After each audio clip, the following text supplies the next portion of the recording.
Kolieselstochter, 1962. Comedia, arquetipo y memoria colectiva en la Alemania de posguerra. Notas preliminares sobre la investigación. La información contenida en este ensayo integra las fuentes documentales originales con datos recuperados de la Wikipedia alemana, de filmportal.de y de otras fuentes germanófonas, que han permitido precisar detalles productivos, biográficos y distributivos no disponibles en los resúmenes en otras lenguas. Un texto. 5 encarnaciones. La comedia cinematográfica alemana de 1962 dirigida por Axel von Ambesser representa la última y comercialmente más exitosa de las 5 adaptaciones fílmicas de un material teatral elaborado por Hans Kraly y Leo Stein. La longevidad narrativa de este material dramático, que atraviesa más de 40 años de historia del cine alemán, desde la versión muda de Ernst Lubitsch de 1920 hasta la adaptación en color de los años 60, constituye en sí misma un fenómeno cultural digno de análisis. No se trata simplemente de la reproducción de un éxito comercial. La persistencia del argumento revela la estabilidad de ciertas estructuras narrativas arquetípicas en la cultura popular germanófona, estructuras que resisten los cambios históricos y se adaptan a los distintos regímenes estéticos del medio cinematográfico. Las condiciones de producción y la elección de la localización. Un detalle de relevancia surgido de las fuentes alemanas concierne a la deslocalización geográfica del argumento. Mientras que todas las versiones anteriores ambientaban la historia en Baviera, coherentemente con la tradición del Bauernzwang bávaro-tirolés, von Ambesser trasladó la acción al Oberland bernés suizo. Esta elección no fue casual. La decisión respondía a una precisa necesidad artística vinculada a la protagonista. Liselotte Pulver, actriz suiza de Berna, podía así hacer uso de su lengua materna en la interpretación de Susi, confiriendo a la caricatura de la figura tosca una autenticidad dialectal que una versión en bávaro probablemente no habría logrado. El cambio geográfico trajo consigo también una alteración onomástica respecto al original teatral. La hermana antipática, llamada Liesel en el texto de Kraly, pasó a llamarse Susi. La simpática Gretel del original tomó en cambio el nombre de Liesel. El rodaje se desarrolló en un período relativamente breve, del 6 de octubre al 15 de noviembre de 1962, entre los CCC Atelier de Berlín-Spandau, el principal estudio cinematográfico de la época en Alemania Occidental, y las localizaciones exteriores en el municipio de Svieselberg en el Oberland bernés, con escenas adicionales rodadas en la estación ferroviaria de Faulense. La coproducción involucró a la Kurt Ulrich Film GmbH de Berlín y a la Cinestudia de Coira, reflejando el carácter transnacional de la empresa. La estructura cómica y sus arquetipos. El mecanismo narrativo central de Kolieselstochter pertenece a una tradición cómica de larguísima data, rastreable al menos hasta la comedia del arte y, más atrás aún, a la comedia plautina. La oposición binaria entre dos figuras femeninas construidas como espejo invertido la una de la otra, la bella y la fea, la graciosa y la torpe, la elegante y la ruda, constituye uno de los dispositivos más antiguos de la dramaturgia cómica occidental. Shakespeare hizo uso de él en La fierecilla domada, texto al que el argumento de Kraly y Stein evidentemente debe mucho. En la versión de 1962, Liesel encarna el polo positivo de la feminidad normativa, educada en la escuela hotelera de Múnich, refinada, enamorada según los cánones románticos burgueses. Susi, al contrario, constituye su reverso paródico, una figura de género ambiguo, ruda en el gesto y en la voz, que la tradición cómica entrega al ridículo antes de devolverla a la normalidad a través de la integración matrimonial. Liselotte Pulver y el problema de la doble interpretación. El valor filmológico de la obra reside de manera determinante en la actuación de Liselotte Pulver, actriz suiza entonces en el cenit de su popularidad internacional.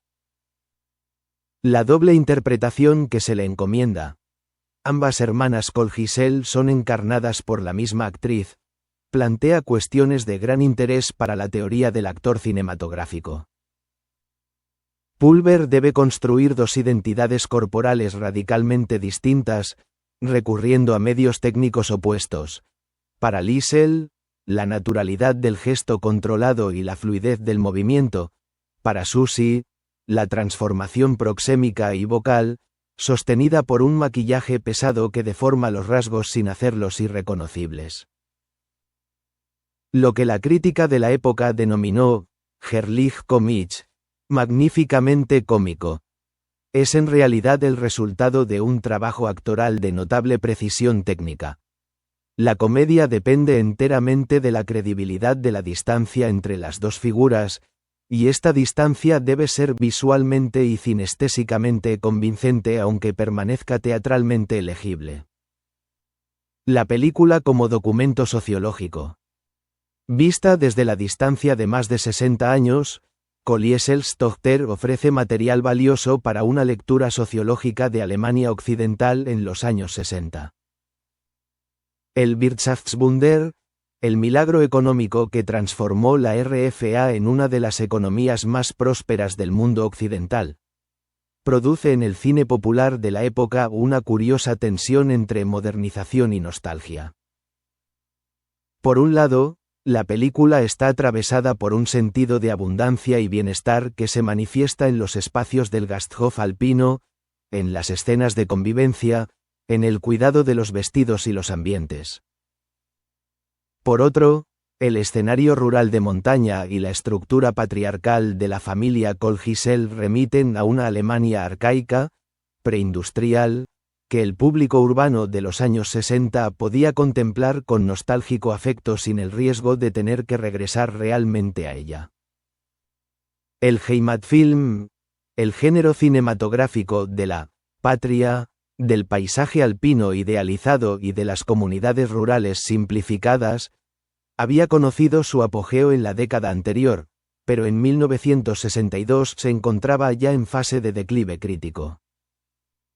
Colieselstochter pertenece a esta tradición aunque se distancia parcialmente de ella a través del énfasis en la comedia slapstick y en la actuación, que desplazan el centro de gravedad de la obra desde la contemplación del paisaje hacia la dinámica de los cuerpos cómicos.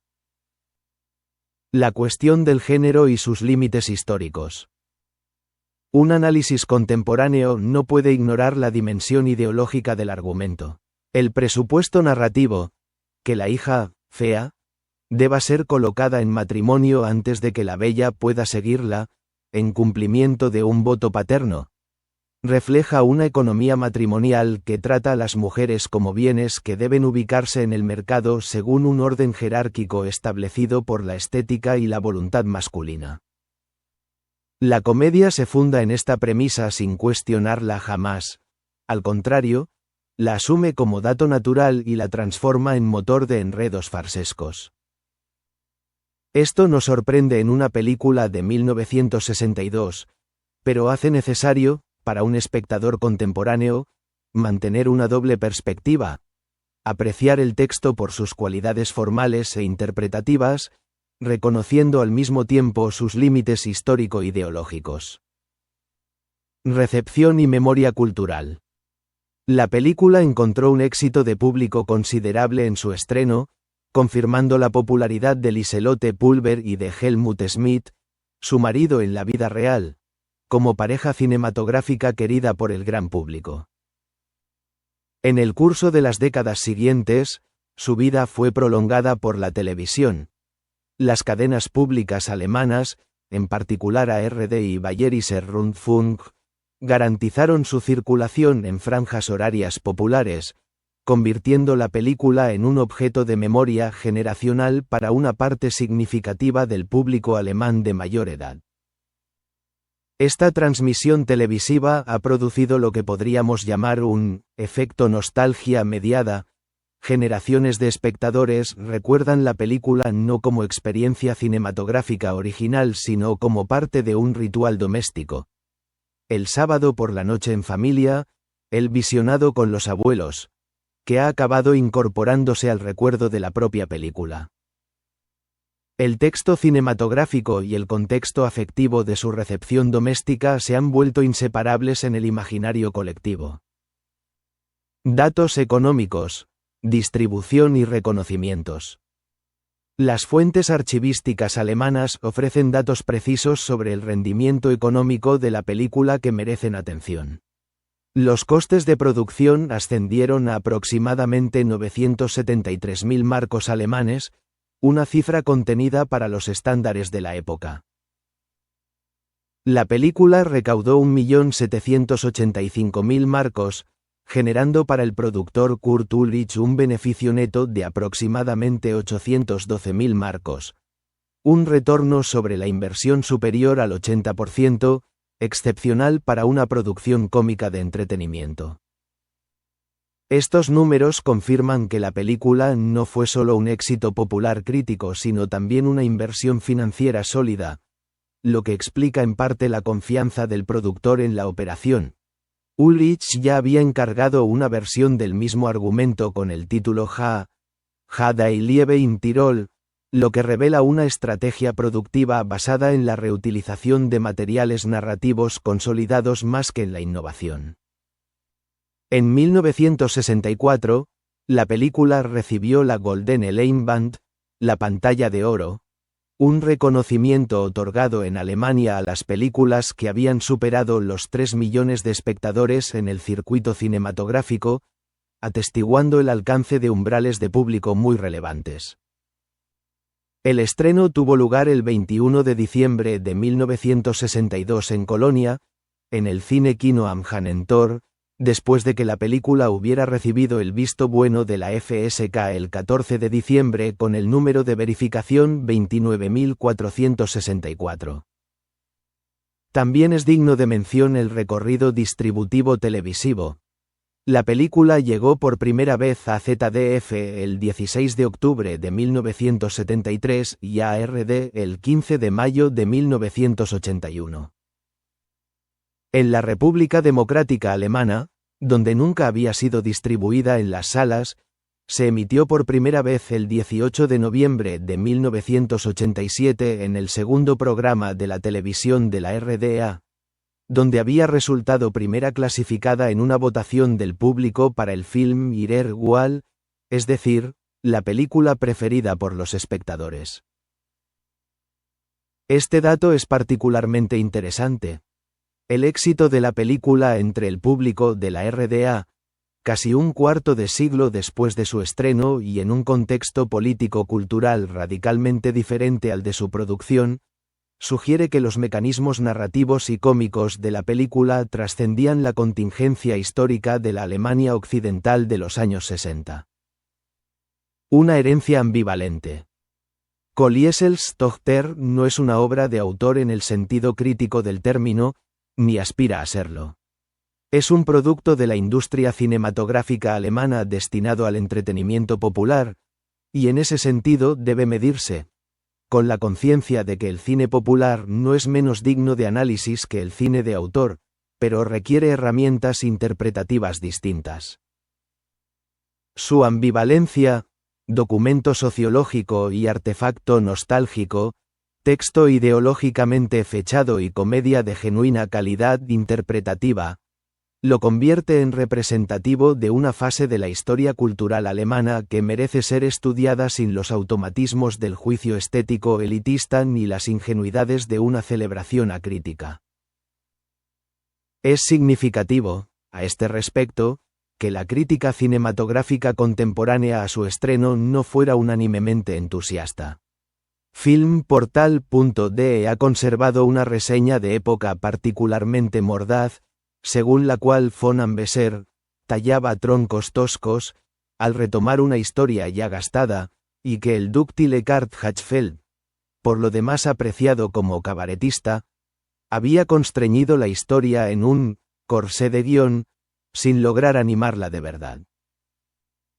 El crítico se preguntaba qué habría podido extraer de Pulver un director como Kurt Hoffman, autor en el mismo período de comedias más sofisticadas.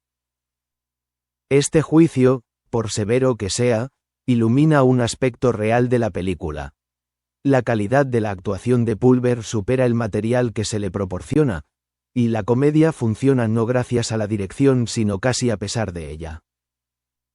Lo que convierte a la cinta en un caso interesante de distancia entre la calidad del texto y la de la interpretación. Un fenómeno en absoluto infrecuente en el cine popular de cualquier época.